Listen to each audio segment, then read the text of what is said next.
Graça e paz, estamos aí novamente, num momento especial, no momento da palavra. Espero que essa palavra ministre ao seu coração da mesma maneira que ela ministrou ao meu. Leremos na carta de Paulo, 2 Coríntios, segunda carta de Paulo aos Coríntios, no capítulo 12, verso de número 7 em diante. O tema desta palavra é: o sofrimento preserva o caráter. Amém? Verso de número 7 diz assim: mas, para que eu não ficasse orgulhoso demais por causa das maravilhosas coisas que vi, eu recebi do Senhor um espinho na carne, a saber, o mensageiro de Satanás a me esbofetear. 3 vezes orei ao Senhor, pedindo que Ele me tirasse esse sofrimento. Mas Ele me respondeu: a minha graça te basta, e o meu poder se aperfeiçoa na fraqueza. Portanto, eu me sinto muito feliz em me gabar das minhas fraquezas, para que assim a proteção do poder de Cristo esteja comigo. Eu me alegro também com as fraquezas, os insultos, os sofrimentos, as perseguições e as dificuldades pelas quais passo por amor de Cristo, porque quando estou fraco, é aí que eu sou forte. Amém? Deixa eu orar com você nesse momento. Senhor Jesus, graças te damos, Pai, por mais esse momento na tua presença, um momento especial e único, meu Pai, que o dinheiro não pode comprar, Pai. É o momento em que nós estamos diante do Senhor, na tua presença, e o momento em que somos alcançados e abençoados pela tua palavra. Que esta palavra, meu Deus, possa ir de encontro ao nosso coração, ao meu coração que estou aqui nessa tarde, aos meus irmãos que estão me ouvindo, meu Pai, na sua casa, através dessa transmissão. Que o mesmo Espírito que opera, Pai, em nós, opere neles, trabalhe em nossos corações de maneira mútua, de tal forma, meu Deus, que sejamos, meu Pai, renovados, edificados pelo poder das Escrituras. Porque a exposição das tuas palavras dá sabedoria aos simples. Meu Deus, então nesse momento de expor as Escrituras, expor a tua palavra, que o Senhor possa, Pai, ir de encontro a cada coração, ministrando a cada vida, Pai, trazendo alegria àquele que está triste, trazendo, meu Deus, paz àquele coração que está aflito, aquele coração que está com medo, triste e amargurado. Que o Senhor possa ir de encontro, meu Deus, através desta palavra, meu Deus, porque a palavra é tua, ela não é minha, ela é do Senhor. Meu Deus, eu acredito firmemente que ela vai fazer, meu Pai, tudo aquilo que o seu coração quer que ela faça. Meu Deus, então eu te peço e te agradeço em nome de Jesus. Amém. Bom, meus amados, estamos diante de um texto. Esse texto é um testemunho de Paulo. Paulo está contando uma experiência que ele teve. Para quem que Paulo está contando? Paulo tem um objetivo com esse testemunho. Paulo tem um objetivo em contar essas revelações que ele teve da parte de Deus, porque ele está direcionando esse testemunho para um público específico, está direcionando para a igreja de Corinto. Corinto é uma igreja que ficava numa cidade de Corinto, uma cidade cosmopolita. Por quê? Porque dentro da cidade de Corinto havia 2 portos, e dentro desses portos passavam muitas pessoas, muitas embarcações, pessoas de todo lado, de todo canto do mundo, passavam por Corinto. Por quê? Porque o transporte que tinha naquela época era embarcação, eram os barcos, não havia avião como hoje tem. Então tudo passava por Corinto, todo costume passava por Corinto. Vinha gente de todo mundo, da Europa, da América, da Ásia, de todos os lugares, e adentrava dentro de Corinto. E dentro daquela cidade havia muitas coisas que desagradavam ao Senhor. Só que Paulo implanta a igreja de Corinto lá, e alguns costumes que aquele povo tinha enquanto era do mundo, às vezes eles levavam para dentro da igreja, e Paulo teve muito trabalho com aquela igreja. Embora era uma igreja rica, embora era uma igreja que tinha todos os dons, mas Paulo vai dizer que eles eram uma igreja carnal, era uma igreja que ainda precisava tomar tomar leitinho, por quê? Porque não tinha atingido a maturidade espiritual que precisasse para que eles pudessem experimentar algo grande e valioso do Senhor. Então o povo, ele tinha alguns costumes, eles idolatravam pessoas, eles estavam dividindo aquela igreja, um dizia, não, eu sou de Paulo, outro dizia, não, eu sou de Apolo, ou eu sou de Cefas, eu sou de Pedro. Por quê? Porque naquela cultura daquela cidade havia algum costume de ficar idolatrando os filósofos, havia algum costume de ficar idolatrando pessoas, e eles, quando se converteram, em vez de abandonar essas práticas, eles apenas transferiram o lugar da sua idolatria. Em vez de idolatrar os filósofos, agora eles estavam dentro da igreja idolatrando homens, estavam idolatrando pregadores, estavam idolatrando pessoas. Isso dando parâmetros e dando suporte para que dentro daquela igreja se levantasse falsos doutores, falsos mestres e falsos apóstolos. Então quando ele está escrevendo esse texto, quando ele está relatando a experiência maravilhosa que ele teve, o objetivo de Paulo é mostrar que ele realmente tinha a experiência com Deus e que ele era apóstolo. Por quê? Porque de tanto os homens se crescerem, se engrandecerem, querendo mostrar que são apóstolos, que são de Deus, contando coisas maravilhosas que haviam realizado, o povo estava idolatrando aquele homem, seguindo aqueles falsos apóstolos, estavam negligenciando a pregação que Paulo desde o início tinha ensinado a eles. Então Paulo, ele vem defendendo com unhas e dentes o seu apostolado. Só que as pessoas se apoiavam, não, porque aquele camarada ali, aquele apóstolo lá, que nós acreditamos na pregação dele, ele disse para nós que ele teve revelações gloriosas do Senhor, teve experiências grandes com o Senhor, e tudo aquilo iludia os olhos daquela igreja. Então Paulo, ele vem defendendo com unhas e dentes o seu apostolado. Ele vai dizer, eu vou dizer algo para vocês. Eu conheço um homem, olha só, Paulo está contando um relato na terceira pessoa, só que falando de si mesmo, dizendo, eu conheço um homem, um certo homem em Cristo, que se no corpo eu não sei, fora do corpo eu também não sei, mas uma coisa eu sei, que esse homem foi levado até o terceiro céu. E ele começa a relatar o que aquele homem viu, o que aquele homem ouviu. Ele diz, e esse homem ouviu palavras inefáveis, coisas grandes, coisas que o homem não convém falar. Esse homem ouviu Paulo falando de si.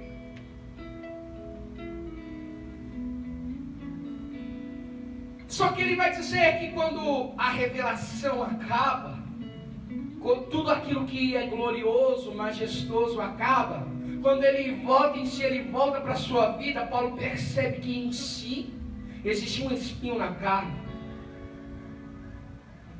Só que Paulo, ele sabe o porquê daquele espinho estar nele.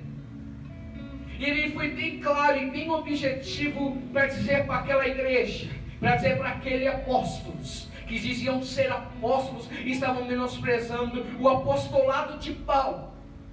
E ele disse, eu recebi da parte do Senhor um espinho na carne, com um objetivo. Qual que é, Paulo? Para que eu não me gloriasse das grandezas da revelação. Sabe por quê? Porque Deus, ele conhece o ser humano. Deus, ele sabe que nós somos seres humanos mutáveis. Ele não tem sombra de variações. Ele não muda, mas nós mudamos.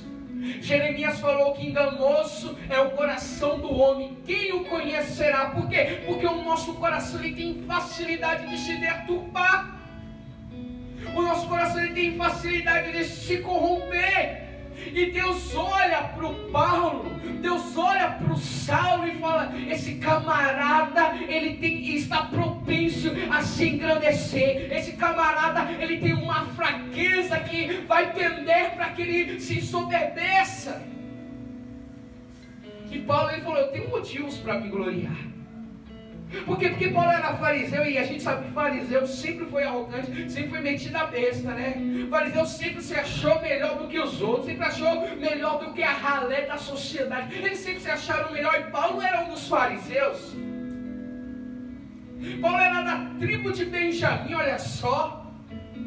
Paulo era poliglota, Paulo tinha todo todos os motivos para ser um cara soberbo da vida. E Deus vendo tudo aquilo, Deus conhecendo toda a patente, conhecendo o coração, o íntimo de nossos corações, Ele olhou para Paulo e falou: Paulo, você vai se perder com tudo isso que você viu, com toda essa grandeza, com toda a experiência que você teve, Paulo, você vai se perder. Então o que Deus faz? Ele permite com que na vida de Paulo fosse posto um espinho na carne de Paulo.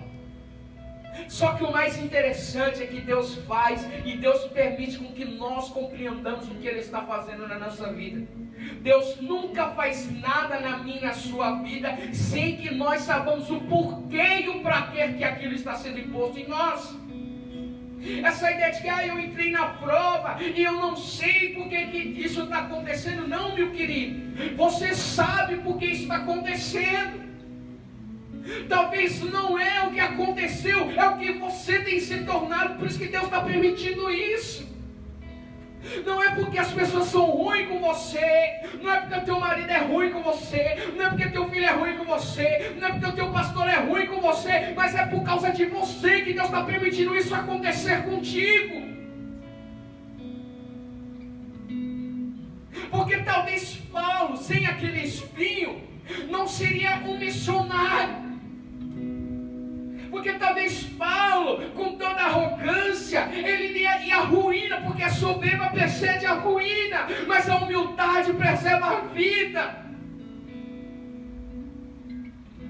Então talvez essa luta, esse sofrimento que você está passando, que você olha para um lado e parece que não tem ninguém olhando para você, não é verdade?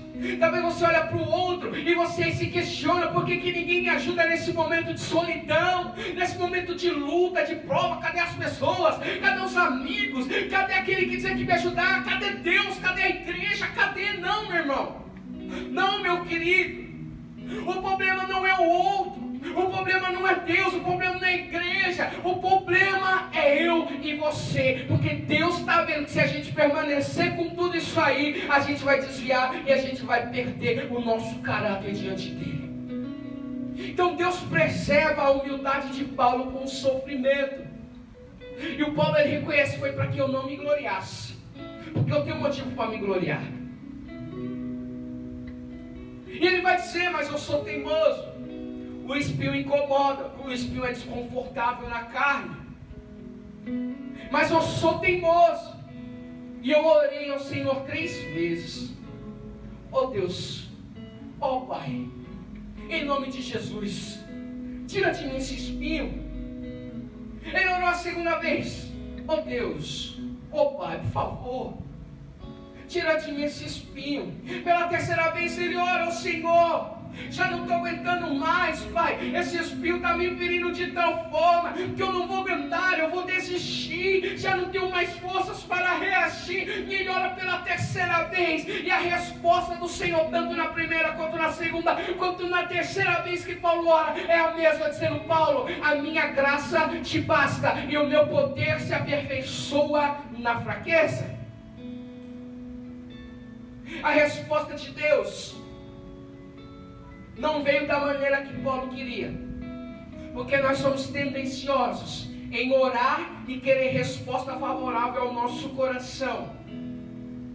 Deus, tira de mim esse espinho. Paulo estava automaticamente resumindo. Paulo estava dizendo: Deus, tira aquilo que me aproxima de ti, tira aquilo que preserva a minha humildade. Deus, tira de mim isso que tanto me dói, mas que me faz orar por 3 vezes. Paulo estava orando para o Senhor retirar algo que para Paulo era sofrimento, mas Deus estava vendo como bênção. Tem luta e prova, adversidade na nossa vida, sofrimento que nos acontece, que nós olhamos e falamos: puxa vida, é o fim do mundo, puxa vida, eu já era. Mas Deus está olhando e falando: não, isso aí é uma bênção, é você que não está entendendo o que está acontecendo contigo. A resposta de Deus: Paulo, você tem a graça, cara. Paulo, você tem a graça. Paulo está dizendo: Paulo, olhe para mim, Paulo, olhe para quem você era, Paulo. Você perseguia a igreja, você matava os cristãos, Paulo. Você não era digno do céu, cara. Ninguém era digno do céu, cara. Mas eu enviei o meu filho para morrer por causa de vocês, Paulo. Paulo, ele não tinha pecado, Paulo. Mas ele foi obediente até a morte, Paulo. E morte de cruz, Paulo. Você não merecia, mas ele aguentou até o último instante e morreu por causa de você, Paulo. Você não merecia, mas o meu filho se entregou por você, Paulo. Você não merece, Paulo. Mas eu estou com você, a minha presença te basta, a minha graça te basta, o meu sacrifício para você é o suficiente, Paulo. Por quê? Porque o meu poder se aperfeiçoa na fraqueza, Paulo.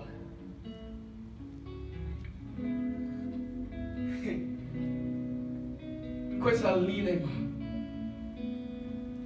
Deus está falando para Paulo: Paulo, já fiz coisas por você que você nem merecia, porque graça é favor imerecido. Minha graça te basta, cara. Fiz coisas por você que você não merecia. E tem mais, Paulo. Nessa fraqueza, nesse sofrimento, é o momento em que eu estou usando para aperfeiçoar o meu poder em você, Paulo. Você não merecia nada que está acontecendo com você. Você não merecia ser levado ao terceiro céu, Paulo. Nem ouvir o que você ouviu, Paulo. Nem ver o que você viu, Paulo. Mas você viu, você ouviu. E agora, Paulo, eu estou usando esse espinho, Paulo, para manifestar o meu poder e a minha graça na sua vida.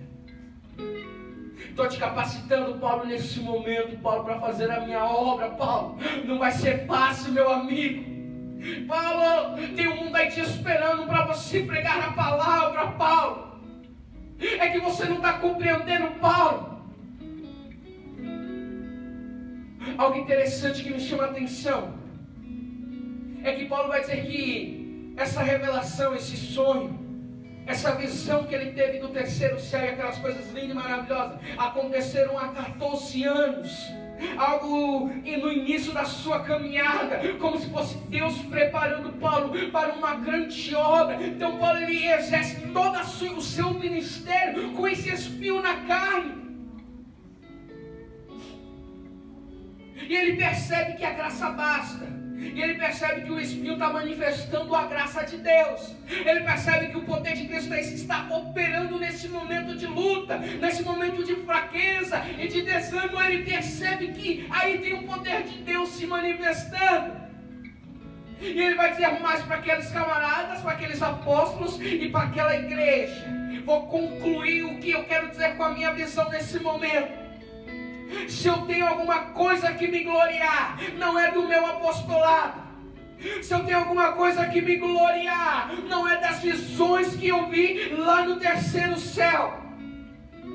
Se eu tenho alguma coisa para me gloriar, não é pelo tanto de pessoas que me rodeia, que me abraça, que me dá beijo. Não é pela a igreja que manda uma cesta básica para me abençoar, não. Se eu tenho alguma coisa que me gloriar, eu me gloriarei nas minhas fraquezas. Se eu tenho motivo para me gloriar, não é quando a porta se abre, mas é quando a porta se fecha. Se eu tenho motivo para me gloriar, não é quando me abraçam, é quando me perseguem. É quando me desprezam, mas eu vou me gloriar nas minhas fraquezas, nas injúrias, quando falarem mal do meu nome, quando me perseguirem. Por quê? Porque quando eu estou fraco, é aí que eu sou forte. É algo meio que antagônico. É um paradigma que Paulo está dizendo. Porque não tem lógica se alegrar quando está sendo perseguido, irmão. Não tem lógica se alegrar quando falam mal do nosso nome. Por quê? Porque satisfatório é se alegrar quando a porta se abre. Satisfatório é se alegrar quando tem o nascimento de uma pessoa da família, não quando tem a morte de alguém que nós amamos. A alegria em nossos corações, o natural é se alegrar no momento favorável. Mas Paulo vai dizer, se eu tenho alguma coisa que me gloriar, se eu tenho que me gabar de algo, é quando eu sou perseguido, é quando eu sou caluniado, é quando eu sinto fraqueza. Por quê? Porque quando eu estou fraco, é aí que eu sou forte. Por quê? Porque ele percebe que quando ele está fraco, não é mais ele, mas é Cristo trabalhando Qual é a palavra de Deus para nós nessa tarde? Tudo aquilo que nos acontece é inevitável. A gente acha que, glória a Deus, eu acredito em Cristo, eu estou imune às adversidades. Sou super crente e agora nada me pega. Esse vírus não vai me pegar porque eu sirvo a Cristo. O desemprego não vai bater na minha porta porque eu sirvo ao Senhor Jesus. Não, meu querido. Não, minha querida. Nós não estamos imunes a nada. Seres humanos somos e estamos sujeitos a passar por tudo que os seres humanos passam. Mas sabe qual que é a diferença? É a companhia que nós temos enquanto passamos por esse momento. Davi falou no Salmo 23, verso de número 4: ainda que eu ande pelo vale da sombra da morte, eu não temerei mal algum. Por quê, Davi? Porque o Senhor está comigo. Lembrando que Davi é pastor de ovelhas. Davi tomava conta do rebanho de Jessé, seu pai. E Davi, ele percebe todo o cuidado que ele tem com aquelas ovelhas, quanto o seu pastoreio.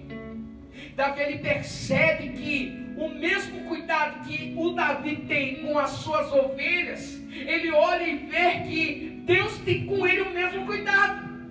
Então ele contempla a sua profissão, ele começa a observar que os mesmos atos que um pastor de ovelha tem, é o que Deus tem para com a vida dele. É por isso que ele começa o Salmo 23 dizendo: o Senhor é o meu pastor e de nada eu tenho falta. Aí ele percebe que em certos momentos, quando a sua ovelha sente calor ou sente cansaço, ele pega ela no colo, leva para um pasto verde, deita ela ali e descansa. Davi, ele percebe que o mesmo cuidado com que ele tem com a ovelha, Deus tem com ele. Davi percebe que Deus pega ele no colo e deita ele em um lugar seguro, em um lugar confortável. Ele diz: deitar-me faz em verdes passos. E ele vai dizer que quando eu estava com sede, ele olha, quando ele leva a sua ovelhinha para beber água, ele vê que o Senhor também dá ele sacia a sede dele e fala: e aí ele me leva pelas águas tranquilas e refrigera minha alma no calor do dia, quando está algo me castigando, aquele calor terrível me castigando. Deus estava lá como um bom pastor, me levou às águas tranquilas e refrigerou a minha alma. Ele percebe também que quando ele está guiando a sua ovelha, quando uma vai se perder, ele direciona ela para o caminho certo. Ele vai dizer: o Senhor também me guia pela vereda da justiça. E ele olha e ele percebe que no meio do seu rebanho algumas se perdem, andam por ali, vão beber água ali, e quando menos espera, apareceu o lobo, prestes a tragar ela. Ela está andando de encontro à morte. Ele percebe que ele não deixa o leão nem o lobo tomar conta da sua ovelha, tragar a sua ovelha, ainda que aquela ovelha esteja diante da morte. Ele, como pastor, ia lá, desdentava o urso, desdentava o leão e o guardava. E ele vai dizer no Salmo 23, verso 4, ele percebeu que acontece a mesma coisa com ele, que ele andava em perigo, que o leão estava prestes a tragar ele, mas ele vai dizer: e ainda que eu ande pelo vale da sombra da morte, eu não vou temer. Por que, Davi, que você não teme, Davi? Porque eu sei que Deus, o meu pastor, está comigo, a tua vara e o teu cajado é que me consola. E ele conclui, o último versículo do Salmo 23, dizendo: é certo, é algo que é certo, não existe sombra de dúvida. Quer dizer, é certo que a bondade e a misericórdia do Senhor seguirão todos aqueles que amam a Deus, todos os dias da sua vida. Todas as fraquezas, tudo que passa com a gente, a dor, o sofrimento, a agonia, a perseguição, não é porque você está passando isso que não tem bondade, que não tem misericórdia. Não é porque a ovelha está no vale da sombra da morte que não tem bondade e que não tem misericórdia. Não é porque a água está entrando dentro do barco que não tem bondade e não tem misericórdia. Porque quando a água estava entrando no barco, Jesus estava lá, dormindo, mas Jesus estava lá. E no momento certo Jesus se levantou, acalmou o vento, acalmou a tempestade e levou eles em segurança até o outro lado. Por quê? Porque a palavra de Jesus para nós é: pega o barco e vamos atravessar do outro lado. Então, irmão, não importa o que aconteça contigo, a graça, a misericórdia, a bondade de Deus é certo na minha e na sua vida. Asaf, com todos os parafusos dele, com todas as confusões dele, com toda aquela crise que ele passou, no Salmo 73 a gente conhece. Ele questiona Deus, por que o ímpio prospera e ele não? Por que está todo mundo prosperando? E ele olha e vê a corrupção crescendo, e o rico ficando cada vez mais rico, o pobre cada vez mais pobre, e nada acontecendo na vida dele. Mas uma coisa, nos primeiros versículos do Salmo 73, ele falou: verdadeiramente Deus é bom para com Israel. De verdade Deus é bom.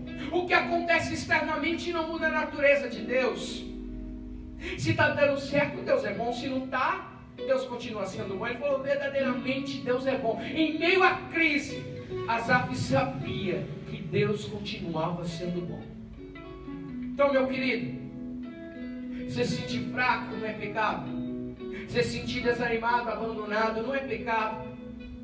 O pecado é você não entender o que Deus tem para fazer nesse momento de fraqueza, nesse momento de agonia que você está passando. É você transferir ou reagir de maneira oposta daquilo que Deus tem para fazer na sua vida. Porque Paulo reagiu diferente. Embora ele era teimoso, ele reagiu orando. Ele falou: não, eu vou buscar ao Senhor, quem sabe Deus se manifesta e esse espinho na minha carne vai embora. Ele reagiu de uma maneira ótima. Oxalá se a gente tivesse a mesma postura de Paulo e nos posicionasse em oração quando as coisas acontecem de ruim em nossa vida. Mas sabe qual que é o nosso problema? É as nossas reações quanto ao problema. Porque, separei do marido, sai da igreja. A porta se fechou, a culpa é de Deus. Acaba a faculdade, eu queria tanto entrar, eu queria tanto prestar aquela bolsa, e não deu certo, eu vou parar, eu vou desistir. Irmão, reaja diferente à luta. Essa é diferente à adversidade. Não se entregue, não entregue os pontos nesse momento de fraqueza que Deus está usando para mudar e moldar você. Irmão, é você que Deus está preocupado. Ele pode sim nos abençoar, e eu creio que Ele vai nos abençoar. Ele pode sim abrir a porta, e eu creio que Ele vai abrir a porta. Mas Ele está trabalhando em você. Essa dificuldade é porque Ele se importa demais com você.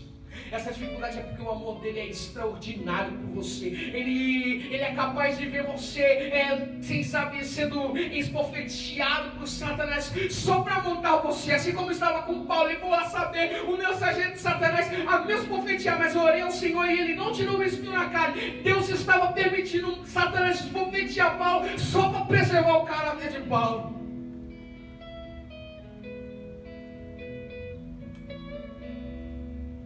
Deus precisou deixar o povo 70 anos exilado lá na Babilônia. Um povo que era dele, um povo que ele era apaixonado, um povo que ele falava: ô Israel, quantas vezes eu quis te juntar com uma galinha junto dos seus pintinhos, quantas vezes eu te quis debaixo das minhas asas, Israel, mas vocês, Israel, se prostituem demais, vocês adoram outros deuses, e eu vou permitir, Israel, com que esse exército ruim, os caldeus venham e põe você em exílio, Israel. Por quê? Porque eu te amo, Israel. E quando eles voltam para a sua terra, Deus ele usa o profeta Jeremias para dizer algo maravilhoso para Israel. Israel, capítulo 31, verso de número 3. Ó Israel, com amor eterno te amei, Israel, porém com muita benignidade te atraí. O povo tinha acabado de ficar 70 anos no deserto. Os mais questionáveis diziam: Deus, que amor é esse que o Senhor diz que é eterno, que permita com que um exército tão ruim como os babilônicos venha e destrua a nossa cidade, derrube os nossos muros, mostre as nossas vergonhas, nos destrói por completo, nos leva cativo, e o Senhor diz que nos ama quando isso acontece conosco. Que amor é esse, Deus? Pois é, Israel, eu te amo tanto que eu estou usando essa dificuldade, estou usando esse exército ruim mesmo para mudar você, Israel. Os caldeus vão ter a recompensa deles, fique tranquilo. Os ninivitas tiveram a recompensa deles, fique tranquilo, Israel. Os romanos tiveram a recompensa deles, Israel. Mas eu estou me importando é com você, Israel. Se volte para mim. Então, a preocupação de Deus é eu e é você. Essa dificuldade não é para nos matar, fica com esta palavra, mas é para preservar o nosso caráter. Amém? Deixa eu orar por você nessa tarde. Deus, graças te dou, Pai, por esta palavra. Deus, porque ela ministrou demais ao meu coração. Deus, como me abençoou esta palavra. Como tem provocado vida em mim, Deus. Tem me dado motivação que por mim mesmo eu não teria. Mas entender que cada dificuldade, que cada luta que nós passamos, perseguições, abandonos, é o Senhor trabalhando em nós, é o Senhor moldando nós. Assim como Paulo diz para a igreja de Filipenses, que aquele que começou a boa obra, ele é fiel para terminar. E nós não entendemos como o Senhor trabalha, a obra que o Senhor faz em nós. Às vezes nós murmuramos, é verdade, Pai. Às vezes nós somos ingratos com o Senhor, porque os nossos olhos só conseguem observar o hoje e o agora. Daqui para frente a gente não sabe o que vai acontecer. Nosso coração ele é movido, Pai, as emoções. E se as emoções não é muito favoráveis, a gente questiona o Senhor, a gente murmura contra o Senhor. Mas nos ajuda a compreender o propósito de todas as coisas que acontecem na nossa vida. Porque o Senhor não permite, meu Pai, que caia uma folha da árvore se o Senhor não quiser. E se não houver, Pai, propósito do Senhor, o Senhor não faz nada sem propósito. Então, Pai, nos dá sensibilidade, nos permita sentir, compreender e entender o porquê de tudo isso.